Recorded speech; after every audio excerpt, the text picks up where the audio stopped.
back. Look, Lindsay, I don't care what you But they're love. I don't sexy care what you love. Bad.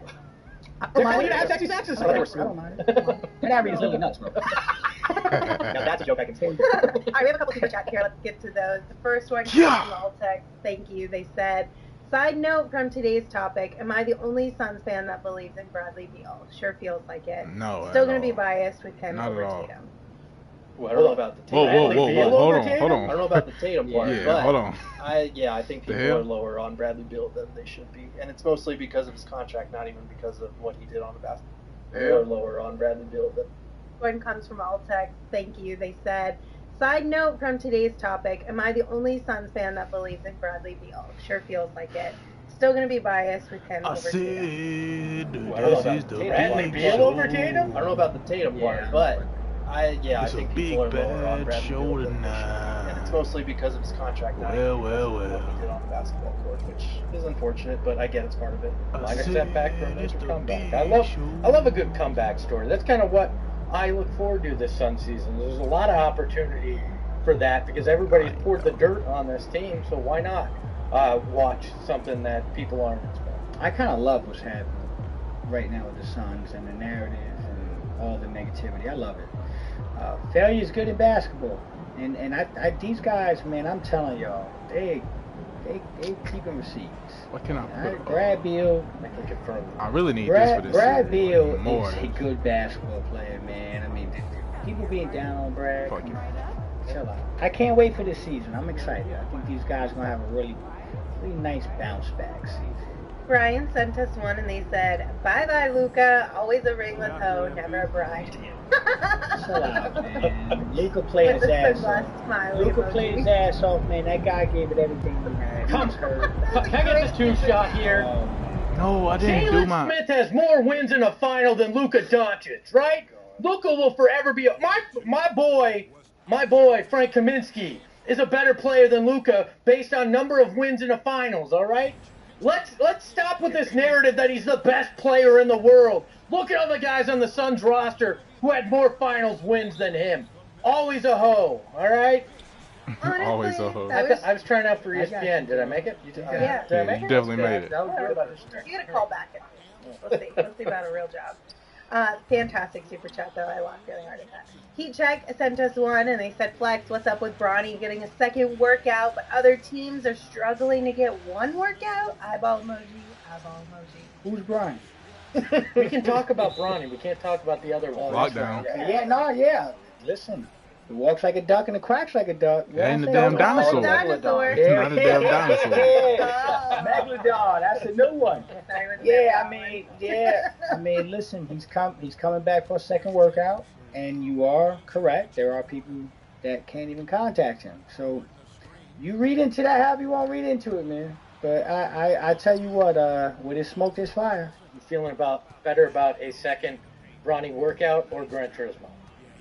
Oh, Gran Turismo. Man. Bronny got some work to do.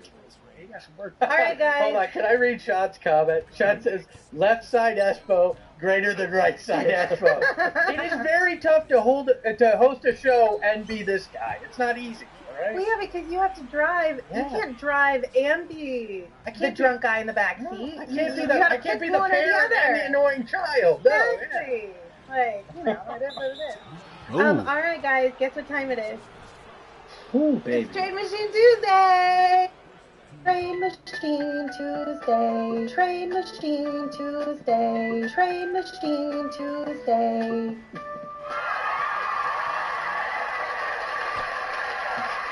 I got applause? The way Lindsay's face lit up when she heard the applause. I'm glad you got applause, but Thank you, Aaron. I don't feel like this is the Trade Machine Tuesday. We should have had an applause. No, probably not. Oh. That was just sweet. for Lindsay. Thank you. I appreciate that. Gerald wants to trade Devin, you guys. Ugh. Isn't that what your article said? I love that I keep getting thrown under the bus. Oh, good pass. Yeah, so this is the disclaimer portion of the show, Yep. where I reassure everybody, the Suns are not going to trade Devin Booker. I don't think that they should trade Devin Booker or want them to trade Devin Booker. Devin Booker still wants to be here, so none of this is meant to raise your anxiety levels or suggest that the Suns need to do this or do that. as we've been saying for weeks now on this program, we're doing this every week with all 7 Suns players under contract as a thought exercise because guess what? It's the off season. What the and we fuck want is to that be thorough. Eurostep, We want to bro? cover the possibilities of what is possible under the new CBA as a second tax apron team. We also want to give you guys an appropriate kind of trade value for each one of their players. But again, the Suns are not trading Devin Booker. They're not trading any of the big 3. This is just like a for fun, harmless little exercise. So stop stuffing me in lockers. You don't have to beat me up. It's okay. Put down the pitchforks. Put down the torches. Yeah. It's not going to happen. This is just to kind of figure out, okay, if they did trade somebody, what would a Devin Booker trade even look like? And that's it. Nobody wants to trade Devin Booker. He's arguably going to be the best Suns player of all time. And you don't trade guys like that when they're in their prime. You just don't do it. Unless he wants out. And again, there's no indication he wants out. So everyone, just relax. It's okay. Yeah. So I have a couple things, because we're already saying a whole bunch of this in the comments. No, this is not just to get views. It's not clickbait. It's just being fair and being thorough, too. Like, we told you at the beginning we were going to go through all guys under contract with the Suns. For over a month now, we've been saying this. And it's only fair that if we're going to do it for one, we do it for all of them this year, specifically because the new CBA, and there's very few of them under contract anyway. So why not? And also, there are a portion of people in the chat right now that are saying, why not? We should trade Devin Booker. He's not good enough to be the number 1 player on a contender, yada, yada, yada. Okay, well, then there is value in this exercise because I went through all 29 teams to see what a Devin Booker trade would look like. And my conclusion walking away from it, as we'll get into some of these trades, is that a Devin Booker trade probably doesn't make you better or push you closer to winning a title this year. So just something to keep in mind. No, you're absolutely right. I mean, Timothy says, I want to trade him in the chat. Like, there is a portion of Suns fans that think that this is the best path to being a contender or to get out of whatever slump or situation they feel like we're in currently as Suns franchise. So it isn't just crazy that some people genuinely want to move on from Devin Booker, and that is your opinion. You're entitled to it all, but this is the exercise. Look, and my friend Mike in the chat asked, would you trade Devin Booker if it guaranteed a championship? Yes! I'd trade family members if it guaranteed a championship. I'd trade all 3 of these people right here if it guaranteed a championship. I'd trade Eric even if it guaranteed a first-round win. Oh, my God. All right? Oh, my God, just a first-round. Damn. We got to up your trade value here, Eric.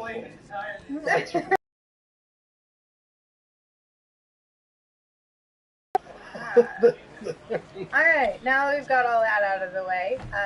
Did you know that Devin Booker and the Knicks have been tied together since the Suns got bounced in the first round of the playoffs? Even yesterday, The Athletic had an article bringing it up again. But here's how they wrote it, right? They said, touching on more big names that may not be on the move, but could come up in star-thirsty conversations. We know the Knicks are thirsty for Devin Booker, so let's give the Knicks a Devin Booker trade. First and foremost, we've got the Knicks receiving Book, and the Suns receiving Julius Randle, Josh Hart, and 4 first-round picks.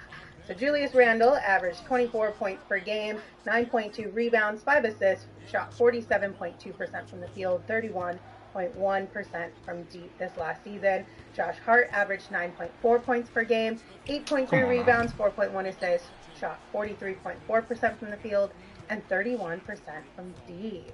Yay or nay? I mean, all of these are going to be nay for me, but just in terms of talking about actual value here, I don't think this is enough from a player perspective. Like, I like Josh Hart a lot. I think he's one of the best role-playing... Wait, I missed the first trade. What the hell? 31. Julius Randle, Josh Hart, 4 first-round picks. Josh Hart averaged 9.4 points per game, 8.3 rebounds, 4.1 assists, shot 43.4% from the field, and 31% from deep. Yay or nay? I mean, all of these are going to be nay for me, but just in terms of talking about this exercise won't even here, include I don't me think this because, is bro, enough from a player perspective. if Devin Booker gets I traded, like Josh Hart a lot. Kevin Durant's not going to be there, so I'm not even going to be a Suns fan. So who gives a fuck about this trade? Guard in the NBA. He played great for the Knicks this season, and Julius Randle, I think, is a little underrated at this point. But that's not enough value for Book. Like 4 first-round picks, okay, I get it. You get a lot of draft capital.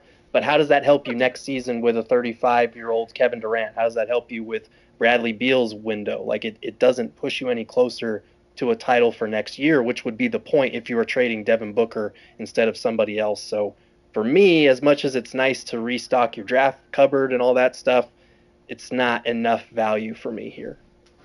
Look, I know everybody's sitting here and saying, oh, no, I wouldn't trade. If I'm a GM, if I'm sitting in James Jones' seat, I got to listen to everything, right? I'm not doing my job as a GM if I'm not listening to everything. Now, this wouldn't do it for me. This wouldn't even get close. This would be, well, thanks for calling and wasting 5 minutes of each of our time. Because this isn't the kind of thing that gets me closer to my ultimate goal. But you're damn right I'd listen if it got me closer to my ultimate goal. And that's my job as a GM, is to put a Larry O'Brien trophy in that case. So I'm going to listen to these as if I was actually sitting in that seat and consider it. This one doesn't come close to enough value to me, though. And there's a lot of question marks with Randall and health and everything that went on. And 4 draft picks do nothing for me. Yeah, listen, as a GM, your job is to listen to everything, right? If I'm a GM and if I'm James Jones and I'm sitting here, of course I'm going to listen to. I can't move. I'm going to listen to trades for Kevin Durant. I'm going to listen to trades for Brad Beal. Are they going to hold my attention very long? That's really what the exercise is as a general manager. And so, yeah, you listen, you hear what they're offering, and then you hang up. And this is a hang up for me. Like, this is like, okay, y'all, I appreciate y'all reaching out. It's nice seeing what you ate for breakfast today, but there ain't no Devin Booker trade getting done unless you're giving me a guy that has clear all NBA potential, and has a lot more years. You're not trading Devin Booker for draft capital. Draft capital is not going to get you Devin Booker. And you can't do Devin this dirty. He just got away from the disgraced former owner, and then you're sending him a James Dolan? Did that not hit fade? You can't do that. Nah. Why did he roll? There were some people in the chat that are asking some questions here. So to clarify this, no, they can't do Booker and Nurk for a larger package there because A, they can't aggregate salary. B, OG Anunoby can't come back to the Suns because he's probably going to opt out of his player option, and the Suns cannot add players through a sign and trade. So again, this is kind of why we're doing this, so that we can educate people on what is and is possible in trade. Also, to the point of the person who said, why not just swap Book for Klay Thompson, do a sign and trade there? One, I don't think you make that move ever. But why also, would I want the corpse of Klay Thompson? But also the sign and trade aspect, that was the biggest portion of that one. Is you can't do that. The Suns cannot participate in sign and trade. Yes. And like, there are better players on the Knicks that you would obviously want to target, but guess what? They're not trading you Jalen Brunson coming off the season that he had. OG Anunoby, as we covered, is going to be a free agent, so you can't do a sign and trade with him. Same thing with Isaiah Hartenstein. So, like, this is kind of what you're limited to here. Yeah, and that's why it's a quick no. Yeah, that one. Yeah. That one's a hard no. So we'll move on to the next one. This is a trade with the Wizards. They're receiving Devin Booker in exchange for Kyle Kuzma, Deni Avdija. His last name always gets Damn, that's a lot of players, Koulibaly, and 4 first round picks. So Kuzma averaged 22.2 points per game, 6.6 rebounds, 4.2 assists, shot 46.3% from the field, 33.6% from deep. Avdija averaged 14.7 points per game, 7.2 rebounds, 3.8 assists, shot 50.6% from the field, and 37.3% from deep. Koulibaly averaged 8.4 points, 4.1 rebounds, 1.7 assists, shot 43.5% from the field, and 34.6% from deep. Can I be the Washington GM here? Sure. Hey, James. Can I be James? Yeah, you can be James. Hey, James. Yeah, talk to me, Joe. Want Kendall's other ex-boyfriend? We got one more. I thought he got out there in time. Kyle Kuzma. Some guys you kick anyways. What do you say, James? Yeah, no, I'm good. Okay. So we do this Trade Machine Tuesday. I'm seeing the chat, and Gerald, everyone here has done a good job of explaining it's an exercise. But there are people that seem to be taking it the wrong way. And to them, I'll say this. Instead of looking at this like we're sitting here trying to trade Devin Booker, or we're trying to make up these fake Devin Booker trades, how about we look at this exercise as This is what other teams are literally trying to do for Devin Booker, right? Yeah. This is Washington. This is really what Washington would try to do. Put yourself in Washington's shoes. Don't look at this like we're trying to trade Devin Booker or Devin Booker wants out or the Suns would even do this. Take this exercise and say, hey, this is what the other teams would be doing, and we're going to give the verdict. And right, my verdict, if Washington called with that, would be go get a croissant, dog. Mike from Mesa says, does Walmart Devin Booker play defense? No, Walmart loses billions of dollars every year. They don't play good defense. Oh my gosh. Buddha the Schizo said Beal would be so mad at this trade. It would be. And that's the one, that's the funny. Okay, so first of all, this is how I feel about this trade. Here we go. It's not good at all. It's bad. I like Denny Avdia a lot. I think he's one of the more underrated role players in the league, two-way players. And their rookie, Coulibaly, he came into the league as one of the most defensive-ready rookies that we've seen in a while. I think he's got offensive upside, but this is the type of move you make when you're blowing it up, and the Suns are not blowing it up. Nope. And they're definitely not why would the Wizards do this either when they just traded their franchise star away last year? Why are they going to trade for I get that Book's younger than Beal, but it doesn't make any sense for them to go that route either. So, no, it doesn't make sense. But I like what Flex said in terms of this, if it helps you, think about it as what would other teams, if they wanted Devin Booker, be able to offer at their best? And the verdict is probably going to be not enough in almost all of these. Look at it as what you can turn to your friends who are saying they should trade Devin Booker and go, here's what Does any of this interest you? Exactly. Do you like this? All right, then. Next up, some of you will like this one. Maybe. I don't know. A trade with the Brooklyn Nets. The Nets get Devin Booker, and the Suns receive Cam Johnson, Mikal Bridges, and their 4 first-round draft Get the fuck out of here. Cam averaged that will be so funny. Points from deep. Mikal averaged 19.6 points, 4.5 rebounds, 3.6 assists, shooting 43.6% from the field and 37.2% from deep. What say you, gentlemen? This is my troll trade. This was like, I'm just going to stab you and twist. This is like trading in your Corvette for a Ferrari and then going, I really want a different car now, but I'm going to give you more to get my Corvette back.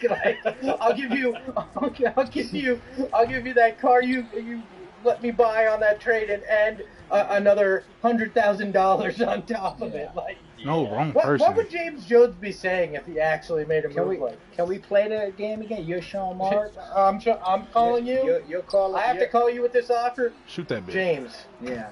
I know I fucked you with that KD trade. Oh. You want to erase it, but give me Devin Booker instead?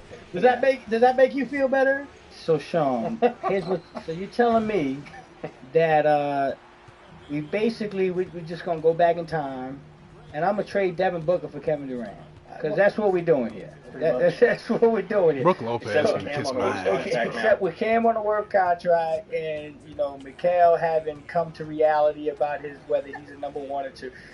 So we doing this, dog. Look, man, let me tell you. Come on, dog. I'm the Joker and you're Batman, and we're just gonna keep going around in a circle like this forever. So we're just gonna keep dealing guys back and forth until each of us are happy. Because right now, I don't feel like either of us. I got 4 turnovers. Eric in the chat said this is a curveball, though, tugging on the heartstrings. LMFAO.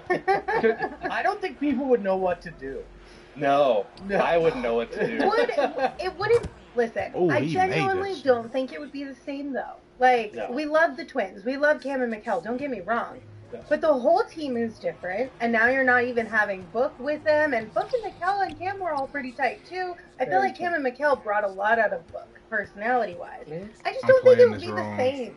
It's like one of those things where you're nostalgic for it, but then you kind of go back and you're like, wait a minute. It ruined. This was only better when I was 19 and young and dumb and all the things. It ruined them as fan favorites for them to be the guy that you traded away for KD, you missed for so long, and then you trade Devin Booker for them. They come back and they're not going to be Devin Booker, so that would be brutal. I'm sorry, I'm not leaving my wife for a hot girlfriend to go back to my wife and go.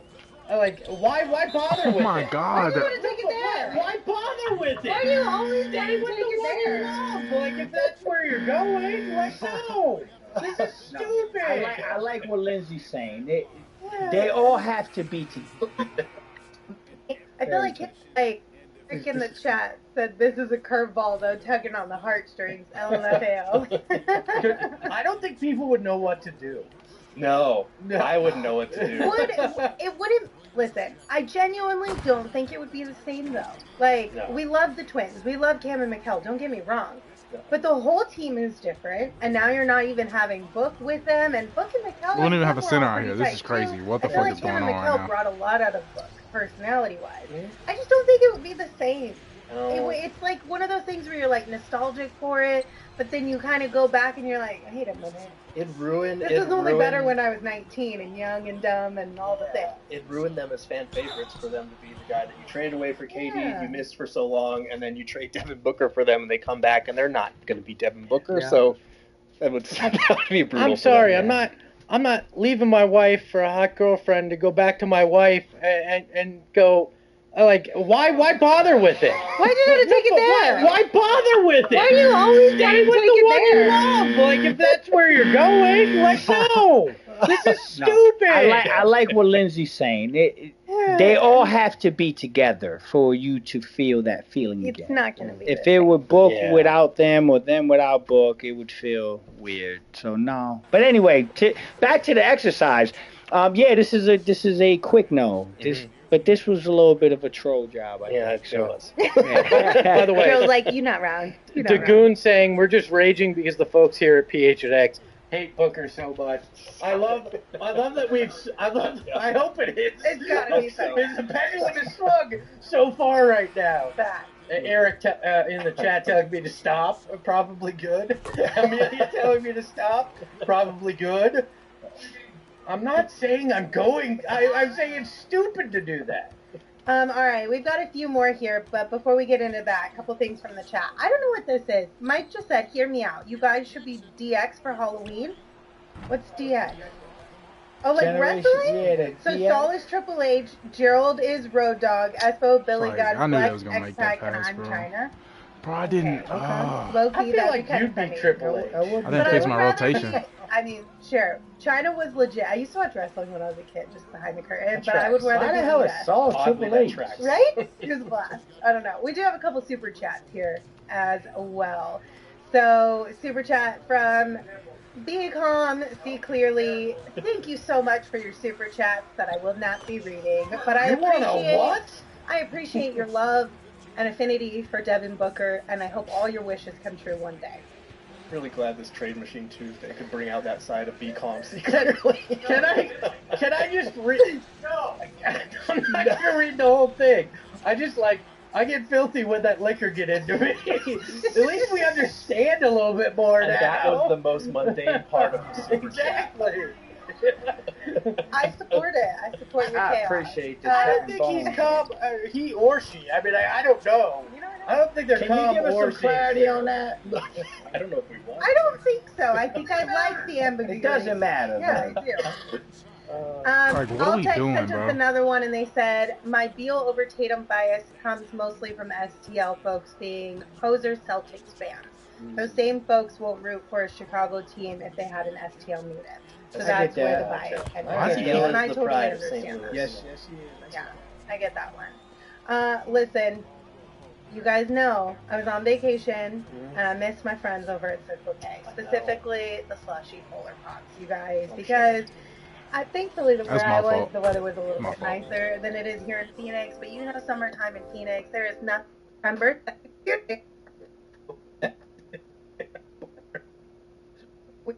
And in exchange, weird time to ask for every fiber of your being saying no. Please hit the like button. All right, next up, we've got a trade with the Oklahoma City Thunder. How did they recover so fast, man? In exchange, we get Lou Dort, Cason Wallace, and Jalen Williams. So Dort averaged 10.9 points, 3.6 rebounds, 1.4 assists. Shot 43.8% from the field and 39.4%. They really, he ain't made that shit. Yo, I'm about to fucking lose it. Yo, I'm about to fucking lose it. Yo, I'm about to fucking. Shot 49% from the field and 42% from deep.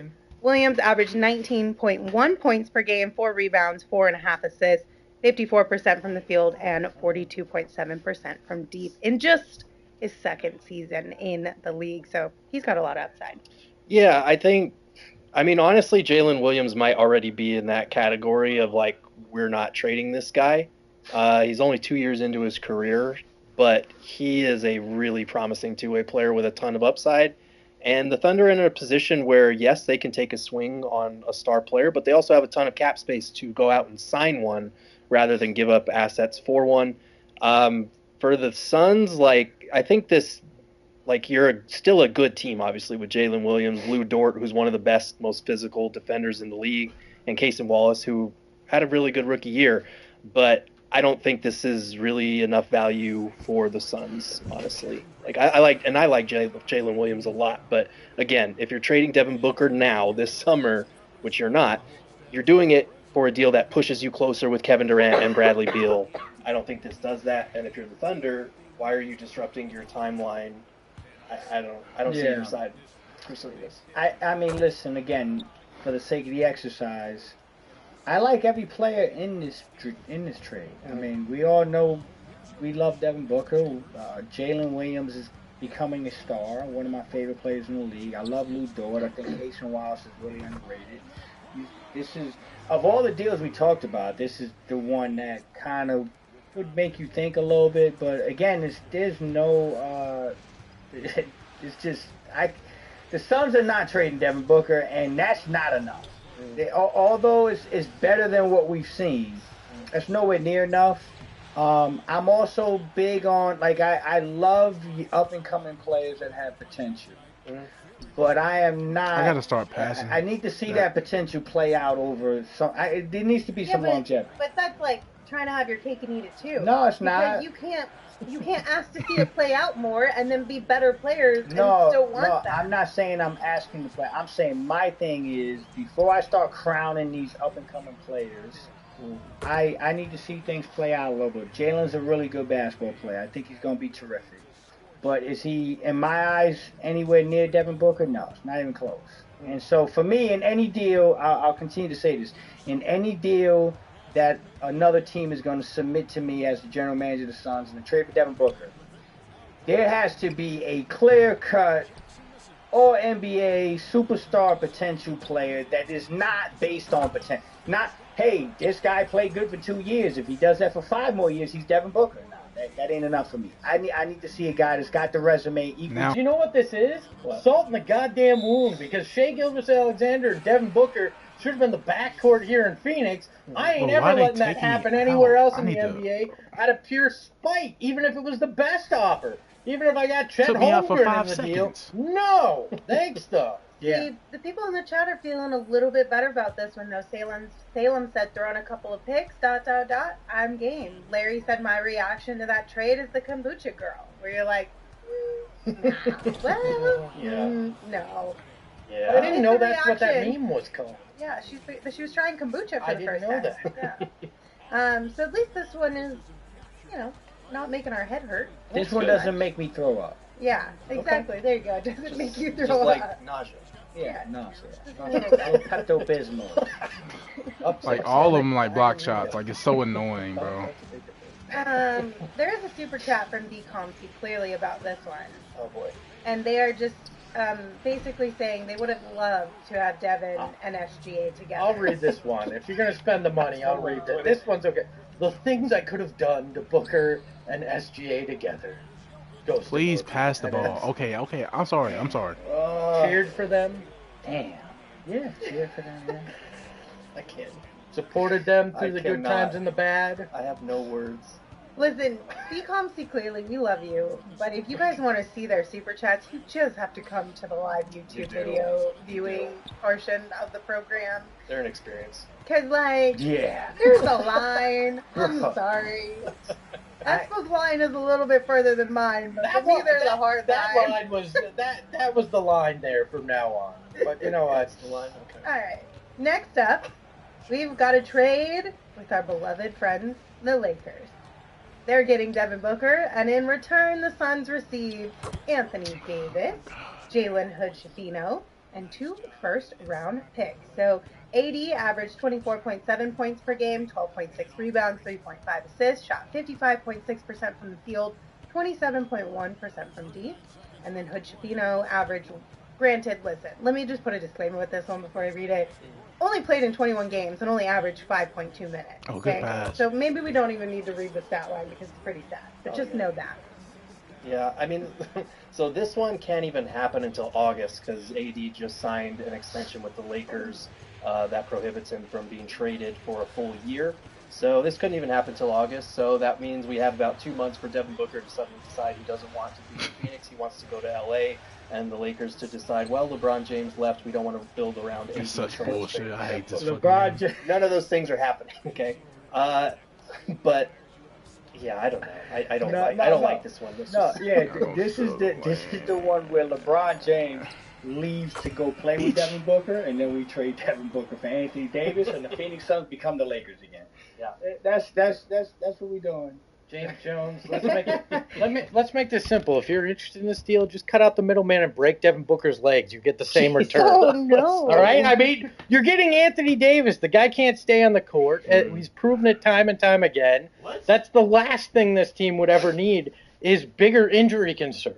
No, thank you. Yeah, no. Keep walking. Yeah, it's not a good trade. Mr. Glass, stay in LA, bro. Yeah, but this would be this would be the type of thing that LA calls you on the phone with if LeBron leaves and doesn't go to Phoenix. Right. And this is somewhere else. And this is the example I was saying. If you make these type of proposals, there's gotta be a clear cut dude in the package. Now Anthony Davis is a great basketball player, so. Yeah, you get me to take the call and actually talk to you for an extra minute or two in this scenario, and then I hang up and say no, peace out. Wally says, Espo, he played 78 games this season. Yeah, and what do you think the chances are he'll come even close to that after playing that many minutes? Like, True. And he did get hurt in the playoffs too. Like, so look, I get it. I just no thank you. No thank you at all. Yeah, thanks, but no thanks. All right. Well, then next up, we've got our friends down the street from the Lakers, the Clippers.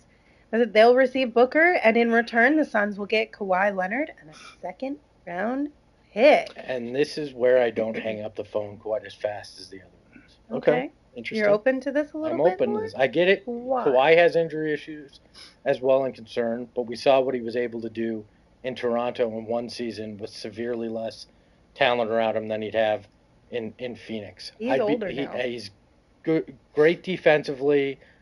I would be intrigued. Would I pull the trigger? No, but I'd at least listen where I wasn't laughing on the other end of the phone with this one. Yeah, so this one would only happen if Paul George and James Harden leave in free agency and Steve Ballmer's like, well, now I'm left with an aging, injury-prone Kawhi Leonard. We've got this brand-new arena. We need to put butts in the seats. Yeah. Let's trade him for a guy who can be our franchise star who's still in his prime. That's Devin Booker or a guy like that. Interesting salary quirk. Remember how second tax apron teams cannot trade for more money or cannot bring in more money than they're sending out. He and Kawhi are projected to make the exact same amount of money next year. Awesome. So both of these teams, if they were tax apron teams, could still make this trade because they technically wouldn't be bringing in more money than they're sending out. But they also don't have any draft capital to offer except for this year's number 46 pick, which I like Kawhi a lot. Him and KD playing together would be a lot of fun. That's a lot of length on the wing, a lot of scoring ability. But Kawhi's injury stuff is concerning to me. The age is concerning to me. And the lack of, any first-round draft capital is concerning because if Kawhi is injured again, your title window's done. And now you don't have a younger Devin Booker to at least retool around a couple years from now. So it's a no for me. Yeah. Quick no for me. Yep. Not even a thought. And again, I hear what you're saying. I just can't get past the injury stuff. I just can't. For me, simply, this was the closest to top-line talent. Yeah. We thought that somebody would be offering back. And if I'm looking at KD being here as my real window, then the age thing, whatever, I'm going to have to rebuild anyways in the near future, when you're looking at when that Beal contract comes off. So that's why I wouldn't say no right away. I'd have to, think. That's why I wouldn't say no offering back. And if I'm looking at KD being here as my real window, then the age thing, whatever, I'm going to have to rebuild anyways in the near future, when you're looking at when that Beal contract comes off. So that's why I wouldn't say no right away. I'd have to, think about it a little bit more than the others. But I don't think we even, and I know we're not going to talk about how we beating them on rebounds. They got 5 7-footer, bro.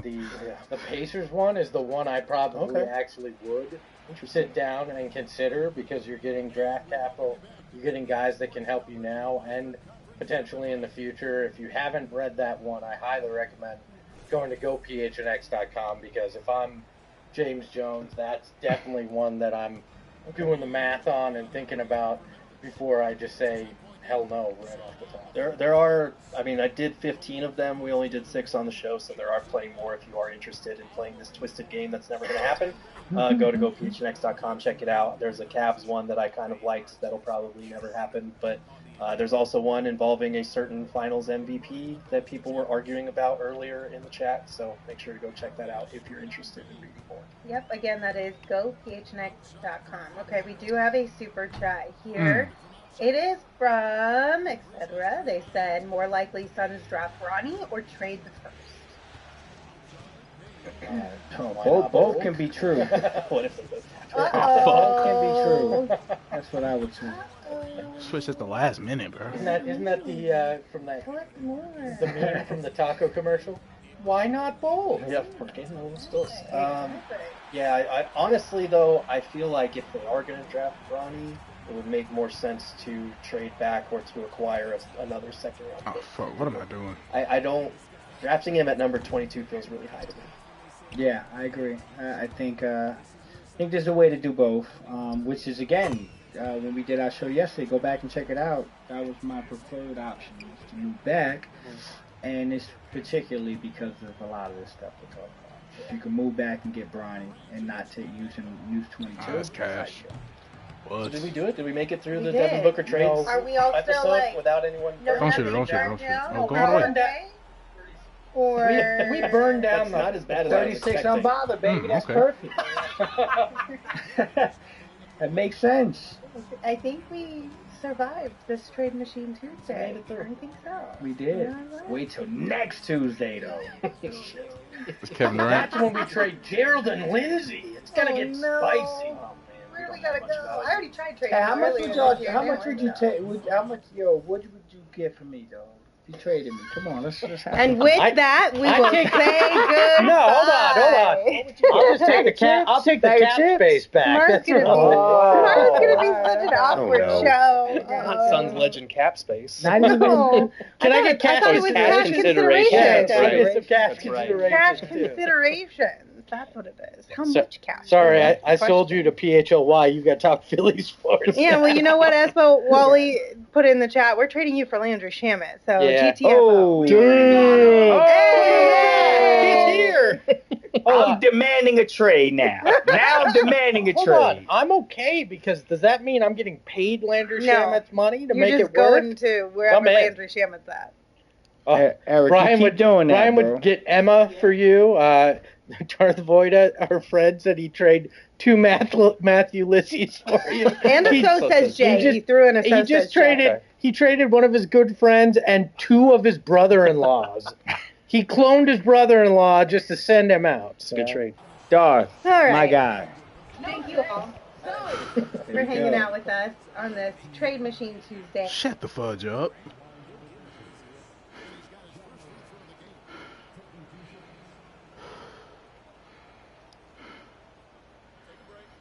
Yeah, don't forget about my new queen. Sweetie, I can't make it to Dick's this week. Have you heard of Dix.com? Have I heard of Dix.com? Have I heard of Dix.com? Whoa. Don't overthink it. Let's go shopping. Anyone impressed with how fast that was? Before I give out any more praise or any more criticism or anything in between, why should it come from just me? You know what? I'm going to welcome my analyst to the show, because he is a guy that was on that championship team in 2008, was also a member of the team in the NBA Finals when they lost to the Los Angeles Lakers. My colleague at ESPN, the big boy himself, the one and only Kendrick Perkins. What's up, Big Tom? How are you, man? How's everything? What's up, S.A.? What's happening? I'm tired as hell. I feel like you. That damn I'm right. glad it's over. We both tired, and we both glad it's over. How surprised are you that it ended in 5? I'm very surprised. I picked the Celtics to win at 7. I thought Dallas was going to give them more competition than that. But you got to give a lot of credit to the Boston Celtics, starting with the front office, starting with the medical staff, the training staff. This team was built for the long haul. You could tell since training camp, their number one goal was to win the NBA championship because it showed, right? When the Dallas Mavericks were breaking down, when Luka Doncic was hobbling up and down the floor, the athleticism stuck out like a sore thumb. And when you saw Jaylen Brown and Jason Tatum, Drew Holiday, the game just looked faster, right? Like they played at a different pace than the Dallas Mavericks. And you talk about this starting 5, man. Even with Al Horford in that lineup, I mean, it's been the best starting 5 in basketball. And Stephen A., I'm going to say this. I was one of the ones who criticized Joe Mazzulla a lot. I didn't think his style of play could work. He coached his ass off. I didn't know that Jaylen Brown and Jason Tatum could get it done. They played their ass off. And I also believed a while back that we would never see a back-to-back champion. I'm starting to rethink those things right now. I got to tell you, I'm with you on the back-to-back because here's what I'm thinking. Jason Tatum and Jaylen Brown, neither of whom are 28 years of age yet. Drew Holiday's locked in for the next 4 years. Derek White's about to get his bag. He's eligible for a 4-year, $120 to $130 million extension. Al Horford, you probably won't want to retire, even though if he does, he would have earned the right to do so after playing as long as he's played and finally capturing that elusive championship. Porzingis is going to be back with a vengeance. We don't know whether he's going to stay healthy. That's always a question mark with him. But we saw from game 1 that the brother ain't nervous. He showed up on a big stage, and if healthy enough, he can make things happen. This might have been a sweep had he not been hurt, to be quite honest with you. So we got to be honest about that. Having said all of that, right now, how are we to look at Jason Tatum in your mind? I'll get to Jaylen Brown in a second, but Jason Tatum, first team All-NBA. Now we're having discussions about him being in the conversation for being the top 5 player in the NBA. As Jason Tatum would say, what we going to say now? What are we going to say now? What do we say about Jason Tatum now, Kendrick Perkins? That he's the NBA champion. That he's a top 10 player in the NBA. I'm not going to jump the gun and say a top 5, but he's a top 10 player in the league right now. It's a few guys that I still have ahead of him, to be honest with you. I mean, you know, Jokic, Giannis, Anthony Edwards. I mean, we could name some other, Steph Curry. Like, I don't have him in my top 5. I mean, and that's okay. He's a champion. He's a champion. He deserves to talk his noise. And we saw growth with Jason Tatum. We saw the great KG always used to tell us, I always like to watch these young and upcoming superstars around the league because I want to see if they're going to be able to grow in the area of making guys around them better. He did that this postseason. Showed that he could be a point forward. He took a leap in that aspect, and in the results, they're the NBA champions. He's a champion. Let me transition to Jaylen Brown because I got to say this. I had him on my All-NBA team, 13. I don't think there's 15 players in the NBA better than Jaylen Brown when you take into account his defense and his willingness to accept those assignments. He deserves a lot of credit for that, whereas a lot of guys don't necessarily elect to do that. We know that he's been through a lot. We know that there's some shine that he feels he deserves, that he's been underappreciated. What did this finals and this ultimately capturing NBA Finals MVP, what has that done for Jaylen Brown in your estimation? Oh, everything. And you said top 15. I'm going with top 10. The Celtics have 2 top 10 players in the NBA. Jaylen Brown made me respect the defensive side of things and respect two-way players even more, the definition of a two-way player. He got it done on both ends of the floor, S.A. He got it done on both ends of the floor. He was efficient all throughout the postseason on the offensive end. He shot the ball extremely well. Defensively, one could argue that he was the best defensive player in the postseason. What he did to Luka in the NBA Finals, and look, Luka is going to put up numbers. I get that. He has the ball in his hands. He's too special of a talent to actually stop him or shut him down. But when Jaylen Brown was guarding him, he showed him it was levels to this. Jaylen Brown had a clean sweep. Do you realize he have the Bill Russell Trophy, the Larry O'Brien Trophy, and the Larry Bird Trophy. It all resides in Jaylen Brown's house. Name me another young superstar that has those 3 trophies, and I'll wait until somebody catches up with him. Listen, right now we have to anoint him, and it's not Jaylen underappreciated Brown no more. It's Jaylen appreciated Brown. Damn it, he's a top 10 player in the league. I have to look and transition to the Dallas Mavericks and ask the question, why did they lose this series? The answer that I come up with, there's a multitude of reasons why. Jaylen Brown's defense, no question about it. Boston's collective defense, we can't ignore that. I'm going to go to Kyrie Irving. And I'm not trying to point all the blame to him. Kyrie has had a sensational year. Kyrie deserves all the praise that he's received. We all know that we've been praising him for the longest time this year because he really, really made up for a lot of stuff that he had gone through in the past and really, really righted a lot of wrongs and was moving forward. But this ain't about us being critical of Kyrie. This is about us pointing out how clearly Kyrie hasn't gotten over being critical about himself. I believe Kyrie Irving was rattled in every game he played in Boston. Not Dallas. He was an all-world player.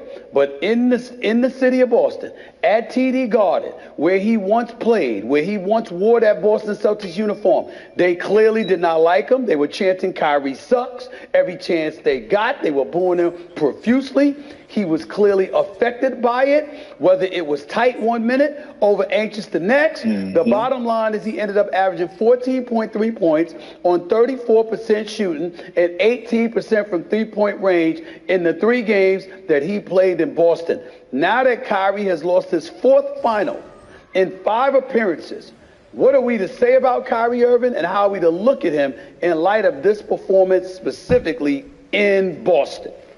Well, I'm going to say this. It's a prime example when your leader needs a leader, right? And it's another prime example why veterans matter.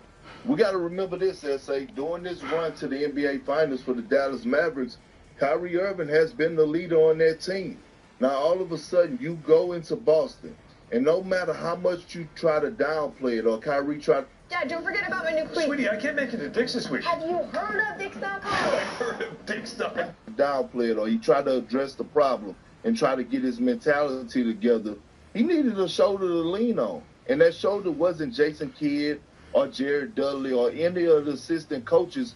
He needed another veteran on that team that he could go to, another veteran on that team that could put a key in his back. I thought he was phenomenal in Game 3 and Game 4. Make no mistake about it. But Kyrie, in my eyes, is still one of the most skilled players to ever touch the damn basketball. That hasn't changed. 12 assists? But what he's done, I think, what the Celtics did to him, okay, just think, he's going against all-world defenders. Drew Holiday and Derek White, and Jaylen Brown, 3 of the most elite defenders, perimeter defenders in the game. Kyrie Irving, what he has done for the Dallas Mavericks this year and played a role. I know they fell short, but I think at this moment, I got to give him his flowers. He has completely closed the old chapter of his book, and the new chapter is looking really, really strong right now and really great for him. That's just me. I just feel it. I have to disagree with you only on this sense, Perk. He is the one that is clearly holding on to it now. The rest of us have moved past it. You know, because we see him, we see how he's blossomed. We're going to give him love. We're going to give him love. He had to let it go because he was a completely different player in Boston than he ever was in Dallas. He goes to Dallas, he looks all world, averaging 28 a game, 50% from the field, 42% from three-point range. The brother goes to Boston and all of a sudden can't handle the heat. They're treating him like a Benedict Arnold, and it's almost like he's like, yeah, it's a lot to get over. That's how he came across. Yeah, and he forgot to play, and he forgot that it's just basketball. But again, you gotta look. You have to give a lot of credit again to the Boston fan base and to the Boston Celtics because they backed up their fan base, right? If you don't think for 1 second that Jaylen Brown and Jason Tatum didn't have it in the back of their mind that Kyrie Irving left them and that they wanted to shut him down and beat him in the NBA Finals. That's where I was going. I want to ask you, though. I want to be a co-host of Stephen A. Smith show today. I want to ask you. So here's how I feel real quick, and I want to get your thoughts on it. Luka, out of his 6 years, 5 of those years, first team All-NBA, been to a conference finals, right, 2 seasons ago, I believe it was, with Jalen Brunson. This year goes to the NBA finals. Does he start to get the Jason Tatum treatment that we gave Jason Tatum in 2022? Nothing else matters no more until he delivers a championship and complete the mission. I'm just asking. You can make that argument, but it's actually why would you fill the lane and bring him in here to me, bro? Worse. We don't even get to ask him that first. You know what the first question we gonna ask Luka? What's that? How committed are you gonna be? You gonna get in shape? Think about that. I want to see him look like he looked in a bubble, We ain't never questioned Jason Tatum's condition. Luka is so we ain't good, questioned bro. LeBron's He's my second favorite player of Hell, all we ain't time, bro. questioned KD's conditioning. We ain't questioned Steph Curry's conditioning. We ain't questioned Kobe's conditioning. We ain't questioned conditioning of any of the great ones, okay? I mean, listen, the last time we talked about anybody's conditioning, it was with Shaq, and that was only because Kobe was going off about the shit. At the end of the day, Shaq comes out there, and he's like, I ain't worried about the Sacramento Queens, and then went out there and showed them there's a difference between kings and queens, and they ain't ready. And that's how he treated them. So we can't even get on Shaq about that. The point that I'm making is with Luka, knowing you going up against Tatum, knowing you going up against Jaylen Brown, knowing those horses in the Western Conference that you did get through, one could easily argue that Luka's conditioning served as an impediment because he wanted to play at one pace. And this is what I said the other day. I said this today on my day job, first take. Every weekday morning, 10 a.m. to 12 noon on ESPN. I said this morning, Big Perk. I said, who's the ideal teammate for Kyrie Irving? I'm sorry, I said, think about it in terms of somebody that's Kyrie Irving with what Kyrie Irving was going through in Boston. Let me tell you the names I gave the audience. Lebanon James. KG, number 1. I said that mouth on KG would have been on the court, on the parquet floor if he was an opponent of Boston and would have been telling them, bump them. Hell with them, they kiss your ass. What the hell you doing? He would have been in his face like, suck it up, let's go. He'd have got on Kyrie. Kyrie would have responded to that, right? Another person that would have been an ideal teammate was Kobe, because Kobe would have done the same thing. And another person who would have been an ideal teammate, but for an entirely different reason. This is old running mate he won the title with, LeBron. Lebanon James. Because unlike Luka, LeBron can play whatever pace you want. You want to slow it down? LeBron got that. You want to speed it up, play up-tempo? LeBron got that. You understand? LeBron could do it, whereas Luka only wanted to play at one pace because he doesn't have the conditioning to keep up with the pace that Kyrie could flourish at, etc. What are your thoughts about what I just said? No, I'm with you 1,000%. Everything you said is 100% accurate, and I think that's going to be the growth for not only Luka but the entire Dallas Maverick team. They're going to have to hit the player development. Luka is going to have to take that next step in his cardio. We saw Jokic do it, right? We saw Jokic come back in phenomenal shape, start the training camp the year that they wanted, and you know what Jokic did? He sustained that throughout the season. Right? He made sure he kept the main thing the main thing. We joked around, and they had it circulating the video of when Mike Finley took the beer out of Luka's hand, but that's another sacrifice. You know, Luka, okay, if that was on camera, what are you doing behind closed doors? If you're trying to be the best, if you're trying to win the NBA championship, it's going to have to start with your conditioning. At the end of the day, look, Luka's first team all whack body, okay? Yep. I have a whack body. Jokic have a whack body. Paul Pierce had a whack body. You know what a whack body is? It's you could be in shape. You're not going to get a six-pack. You probably get a 4, but the bottom is still going to have a little pudge, and that's okay. You're in great shape, all right? You're in great shape. But here's the thing I was thinking about. Okay, if the Dallas Mavericks want to make another run at it next year. We know teams are going to get better in the offseason. You know who I'm looking at? I want to get your energy because I've been missing you the last couple of days on First Take. But I want to get your energy on it. Okay.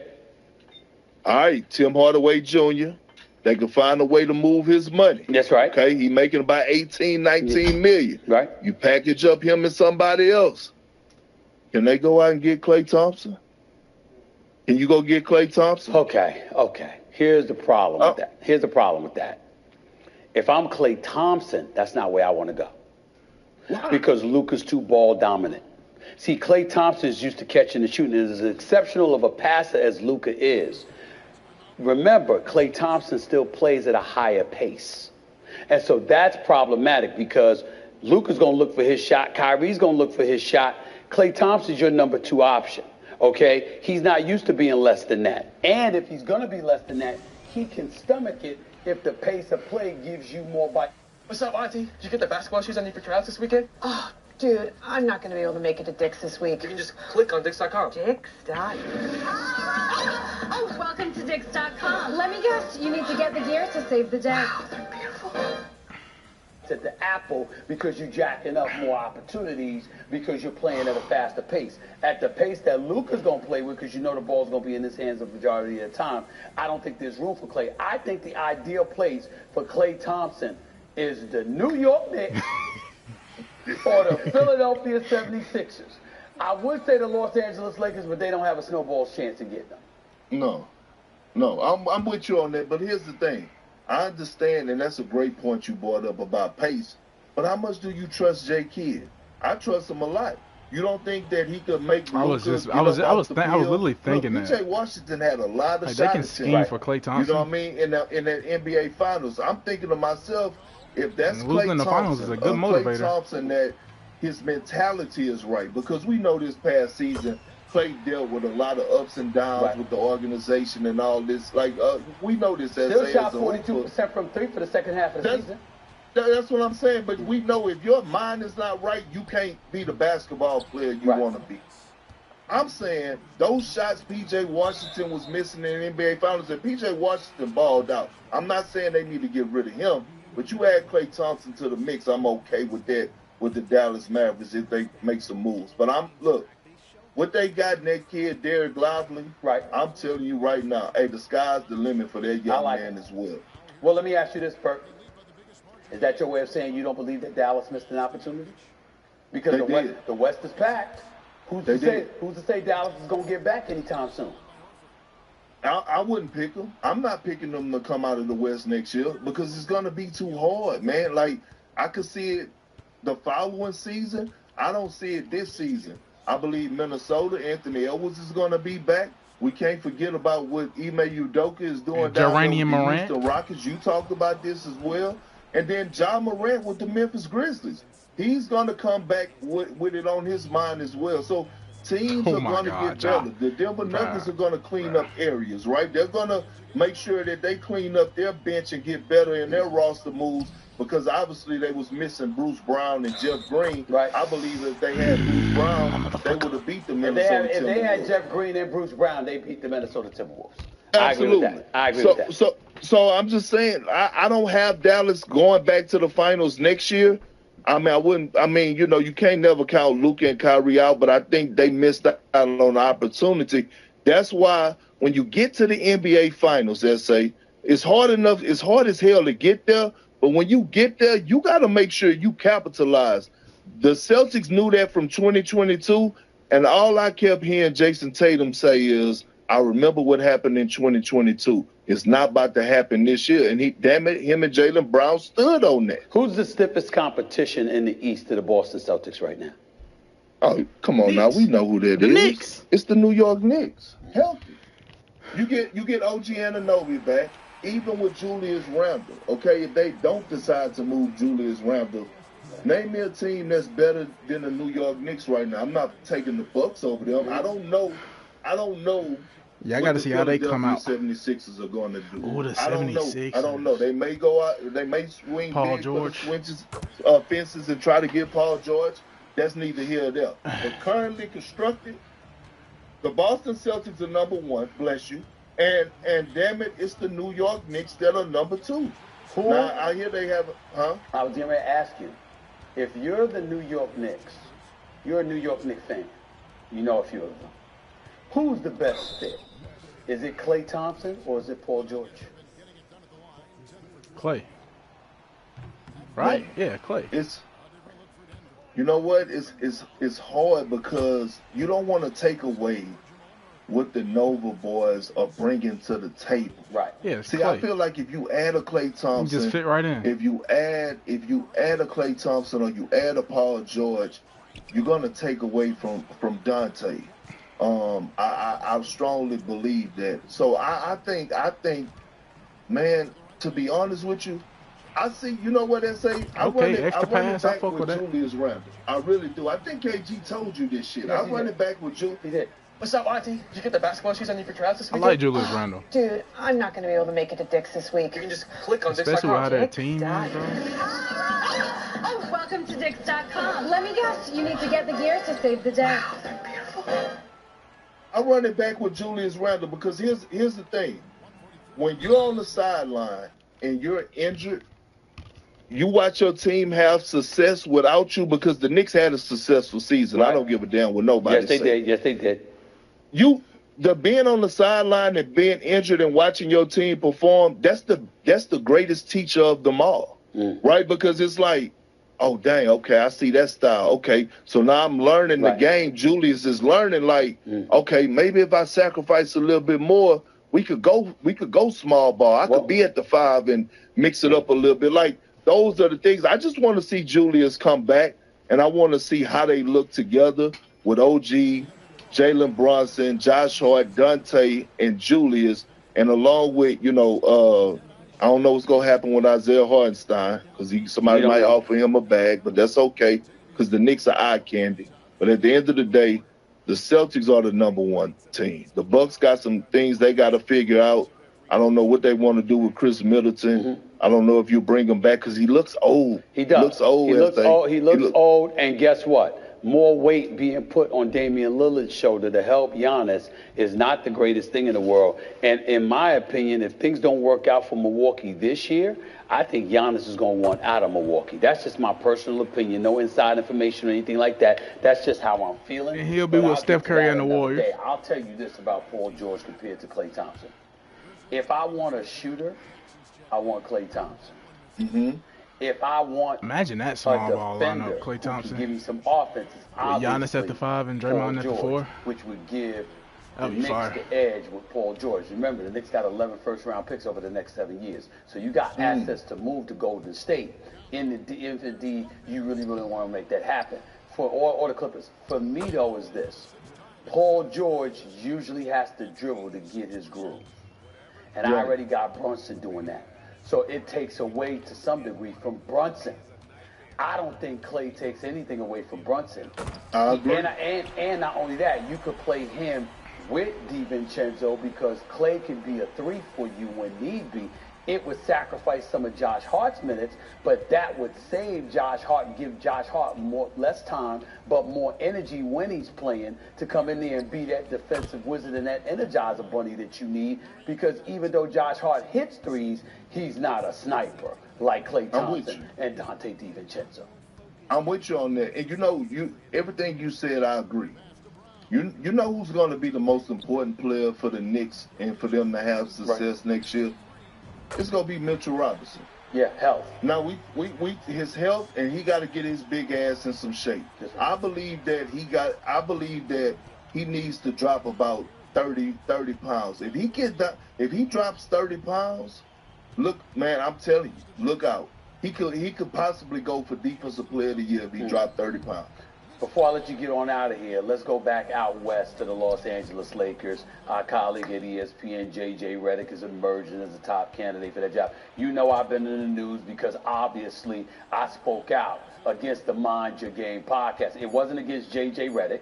It wasn't even against LeBron James and the podcast. It was the timing of the damn thing, Perk. You had the podcast. When it first came out, I was happy about it. Was happy for them. Thought we would all learn a lot about the game of basketball listening to JJ and LeBron, and I still stand by that. But then you got coaches that have called. You've got other people that have lamented the fact, damn it, you knew Darvin Ham was on the hot seat. Why would you pick that time to have this damn podcast? And now, lo and behold, here J.J. Redick is, the guy you doing the podcast with, as the primary candidate for the Lakers job. Hell, what are we supposed to think, Stephen A? That's what they're saying. What do you say, Kendrick Perkins? Well, one, we already knew that J.J. Redick was getting that damn job. They was just waiting for the NBA. He doesn't have it yet. It's not official yet. We'll see. Yeah, go ahead. Yeah, but he's the front runner, as say, and now the news is starting to circulate again right after the NBA Finals, okay? Which I already heard what was going to happen anyway before even the Dan Hurley news dropped. Here's the thing that I got to say, right? I think J.J. Redick knows his shit. I really, really do. He is a brilliant basketball mind. He is. But the one thing that I have a concern with, and I told JJ this to his face. We had a conversation. I said he's going to have to adjust that arrogant ass Duke attitude. He's going to have to adjust Did you tell him that? I told him that. I'm quoting. You said that arrogant ass Duke attitude to him? Yeah. And he laughed and he laughed and we laughed it out. But I was serious because think about this. Dad, don't forget about my new cleats. Sweetie, I can't make it to Dick's this week. Have you heard of Dix.com? Have I heard of Dix.com? Have I heard of Dix.com? Whoa. Don't overthink it. Let's go shopping. Anyone impressed with how fast that was? The two coaches that was coaching in the NBA Finals were who? A young Joe Mazzulla, 35 years old, and a Jason Kidd. X's and O's is one thing, but going in that locker room and speaking that language and getting the ears and the attention of those players is a whole nother thing. Mm-hmm. And that's what I think the adjustment of J.J. Redick is going to have to be. Am I a bit disappointed that the Lakers didn't give a fair shots or more interviews to other coaches like a Phil Handy like a Sam Cassell that just won an NBA championship? Right. I am. But at the end of the day, we know what was going on, and that's probably why I got unfollowed because on social media. When LeBron, talking about when LeBron unfollowed you because you got on him for always trying to insert himself into the narrative, and he unfollowed you, and then you tweeted out and you said some people didn't follow Jesus. You know what I'm saying? It's gonna be all right. I'll be okay. Has LeBron spoken to you since? No, he hasn't. Has his team spoken to you? Has his team spoken to you? You know Rich Paul and reached out. Right. You know that. Right. You know that. Right. You know that. And look, to be honest, S.A., it's no beef whatsoever. Here's the thing, I'm going to tell you this. And as we wrapping up the season, man, look, I appreciate everything that you have done for me, real talk, and this real shit coming from my heart. Everything that you have done for me as a mentor, as a big brother in this media space, and you know how much I bust my ass to be here. And you also know that when you're a Hall of Fame player, a franchise guy that retires, you know, networks, not just here, but other networks, they roll the red carpet out for guys to come into this space. Right. I had to work my ass off to get to the point where I'm at today, and I still got more work to do. And what people don't realize is this job is just not a hobby for me. I take this shit serious. I approach this as my next chapter in my life.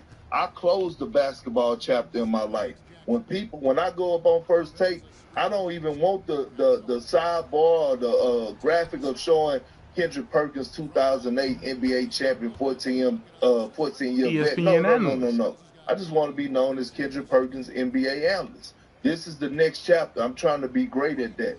And if in order for me to do that, you know, I got to do my job. And sometimes if it ruffles some feathers or it may cause some, you know, people to get in their feelings, so be it. Because if it does, then, and we're talking about the game of basketball, then you really not in my corner anyway. Look, I'm going to do my damn job. I appreciate you, S.A., and I'm going to keep going. I always tell you that. We don't have Thanksgiving. We ain't having Thanksgiving dinner with them. We ain't exchanging no damn Christmas gifts. As long as you are fair and you ain't getting personal, fuck it. If they're going to have an attitude, they're going to have an attitude. You get over it. Life goes on. Having said all of that, I think that when we look forward to what the culture has been like, switching back to the court. Mm-hmm. Here's what I love about Boston. Even though I picked the Mavs because I thought Porzingis wouldn't play at all, and I couldn't believe he played and stuff like that. But props to the Boston Celtics. I'm really happy for Jason Tatum and Jaylen Brown because I got love for both of them. I got to tell you this. What they've done by winning the championship last night, I believe is the death of the Big Three. We ain't going to hear about that no more. Because now they showed you all you need is a Big Two and the right parts around them in order to win championships. Bump all that Big Three nonsense anymore. I think KD, Beal, and Booker getting swept the same year that a Big Two in Boston won the championship. It's put the death to the Big Three. To that you say what? I'm with you. But look, it started from last NBA championship with Jokic and Murray. It was just a follow-up and the nail in the coffin and the burial with the flowers over it with them singing the gospel music what Jaylen Brown and Jason Tatum did to it. Right. That's all it was. The Big Threes are over with. Get you 2 1As or however you want to call it, and go out there and do your homework. I've been wanting KD to do that since he went to the Nets, Much bro. credit to Brad Stevens with Grossbeck. They did that. I know we got to go there and say, but let me say this. I want him to go to the Heat with Jimmy Butler so bad, bro. Like, why didn't he just go? Grossbeck to make the move of trading Marcus Smart. Yeah. God, man. And I feel bad for Marcus Smart too, because I almost want him to have a ring because of what he meant to the Boston Celtics. But you do understand that Porzingis did make them better, and of course Drew Holiday. Absolutely. And by the way, Mazzulla, listen, I'm an Ime Udoka fan. And I believe that if Ime Udoka was the coach of the Boston Celtics, they'd have did what they did last night. They might have did it last year. I feel that way. But I can't take nothing away from Mazzulla. He has proven to be a hell of a coach. He's got to get his flowers, his props, because he showed up. He really did. I agree 1,000%. You know, Sam Cassell told me the other day that Joe Mazzulla, he said, Bert, you know, he knows his shit. He's one of the most brilliant basketball minds I ever been around. I'm telling you, that MF, he's something else. That's not a bad Sam Cassell invitation. That's not a bad one. That's how he is. But he's telling the truth. Sam Cassell ain't no damn liar. He ain't no damn liar. I'm proud of you, my brother. You did a great job this year covering the NBA. You deserve your rest. I'm gonna invite you, down. I ain't gonna tell everybody. I ain't gonna tell everybody where I'm at. But I'm gonna invite you down to the crib for the buffet. I got my sister Carmen. She already got the buffet set for you. Appreciate you, big boy. Thanks a lot, man. Appreciate you, S.A. Love you, brother. Same here, my man. Same here. One and only Kendrick Perkins hanging out with your boy Stephen A. right here on the Stephen A. Smith Show. What's up, Auntie? Did you get the basketball shoes I need for tryouts this weekend? Oh, dude, I'm not going to be able to make it to Dick's this week. You can just click on Dix.com. Dix.com. Oh, welcome to Dix.com. Let me guess, you need to get the gear to save the day. Wow, they're beautiful.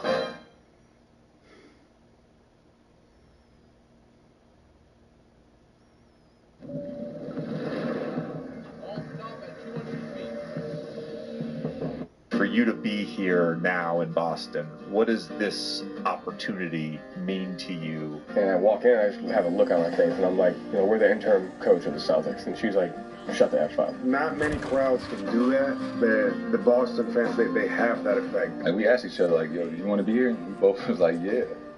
He's also, like, the type of guy that's always trying to make the right play. Like we've talked about, he's mature beyond his years. It's like, all right, if you want to break this up, the grass is not always greener. Like, knowing who you are, knowing what you do, but also, like, having that confidence is, like, if the team needs me, I'm ready. And he's very underrated. Like, I don't know if this, I heard there was a lot of talk about this top 100. Like, it's insane how he's not in the top 100. Whenever it's your turn to make a play and the team needs you to make a play, you just got to be ready to do it, so. It's just about believing in something, but then teaching it, organizing it, and working at it.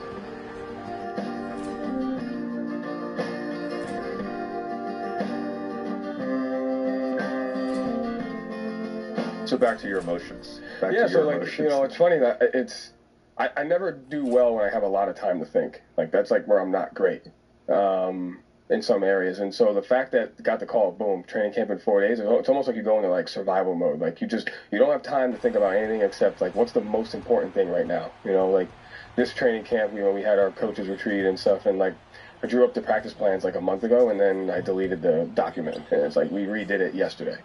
Whereas last year it was just like, all right, these are the most important things on day one, like we're just doing that. These are the objectives, and so it's almost like you just kind of went into like you don't have time for anything other than figuring out what's most important and going from there. So it actually kind of helped me a little bit in year one of like, if I went into a situation in year one and I had to think a lot, I think it would have been a little bit like, do we do this? Do we do that? So it wasn't too bad. I think it was more about how was it going to affect my wife, my family. Because I get home, it's like 10 o'clock, I had to meet with Brad.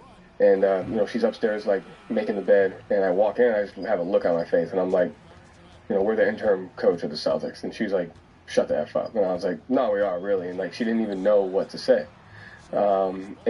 Usually when something like that happens and it kind of throws into your family, like it can be negative. But I think I thought he was square. From that moment on, the entire year, it brought our marriage closer and our family closer. And I thought that was like the coolest part. Is she from New England too? No, she's from West Virginia. Okay. All right. Got it. So you're saying because of the timing, it actually was a benefit. So your head wasn't spinning at all.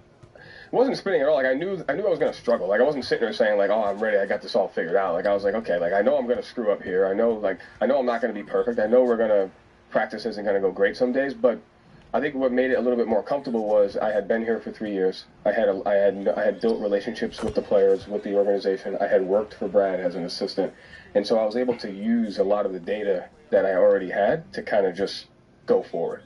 So I wasn't definitely like, oh, I got this all figured out. I was like, okay, like this is going to be really hard. But I tried not to think too far ahead. Like I was just like, I'm only going to worry about now to training camp ends. And then when training camp ends, we'll just figure out like the first 20 games. And then we'll see what happens. Like I didn't know we were going to, I don't even know what we won. Like what was our record? I have no idea. 57? No, I'm saying that like 20 game mark.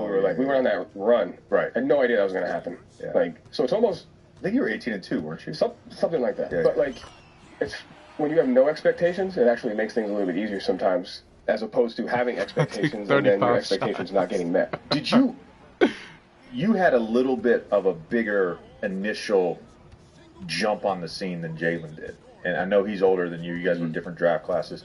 He had a little bit of a slower start to his career. When you first got there, was it pretty obvious that he could be as good as he's been for the last few years? I should have went for the record, bro. Yeah, for sure. When I was in college, like I've known JB since high school, so I knew like the player he was in high school, and everybody's pretty good in high school, but he went to Cal.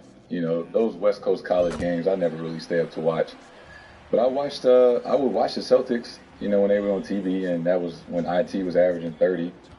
And I remember my first week of getting to Boston, and it was before training camp, so some of the guys were in, we playing pickup and stuff. And two things stood out to me. I didn't realize how good Terry was.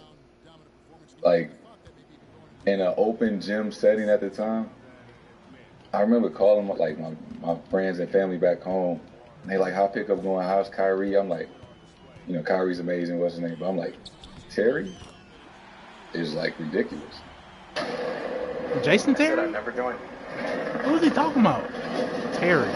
Oh, Terry Rozier. Terry Rozier. He's talking about Terry Rozier. Going in the Navy sounds crazy. That never actually is. Like, going for they 60, should like let him do more.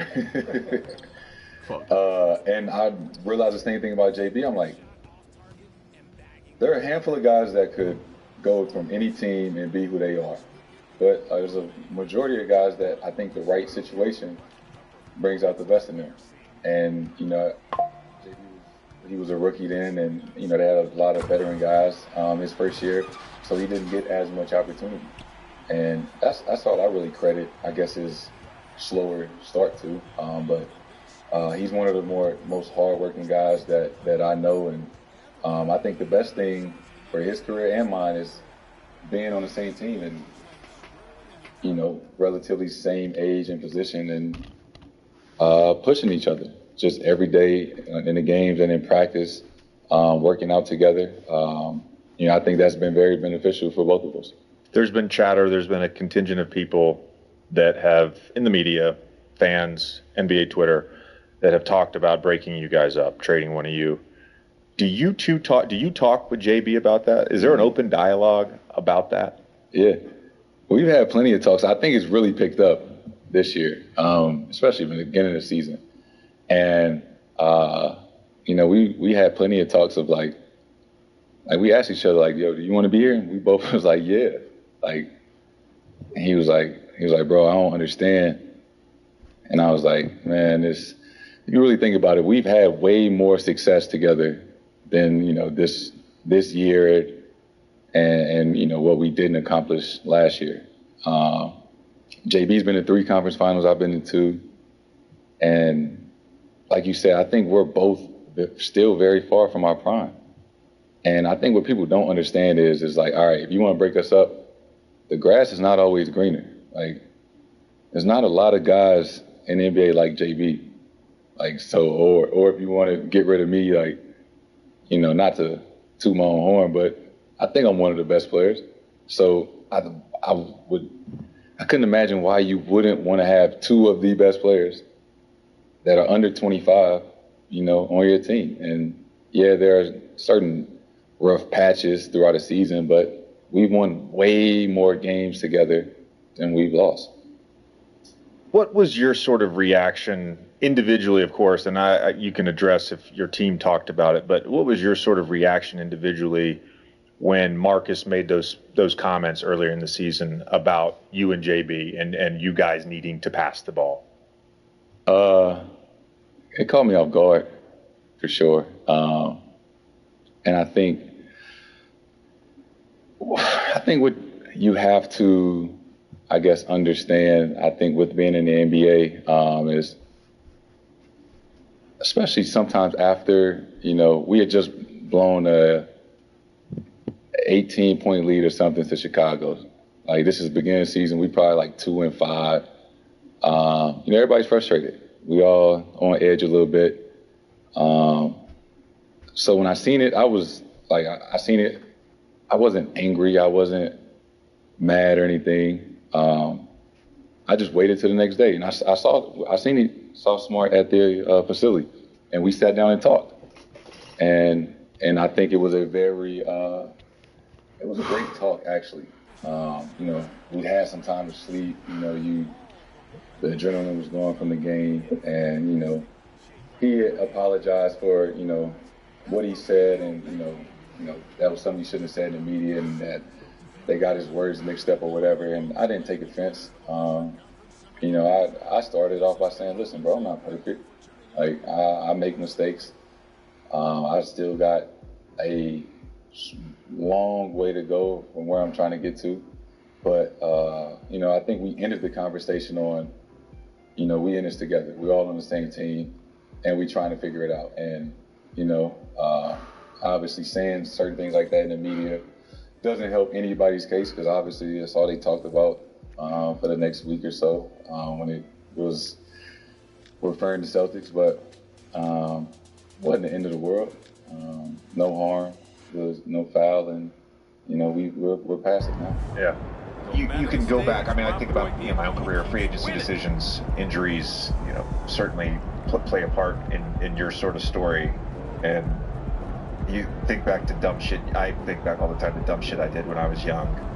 And I think what I realize, and I think you're at this point too, is like, not many players in the NBA's careers are like this very linear, smooth thing.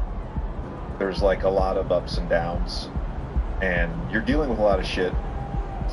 Meanwhile, you sort of have this responsibility to always be improving, like always be working towards mastering your craft. And as you get older and older, it becomes, I think, more solely just about winning. And so, like, for you to be here now in Boston, what does this opportunity mean to you with everything you've been through in your career? That's huge. I think it's, of course, it's a big challenge, to be in this kind of market, and now with, possibly going far in the playoffs with this kind of team. Big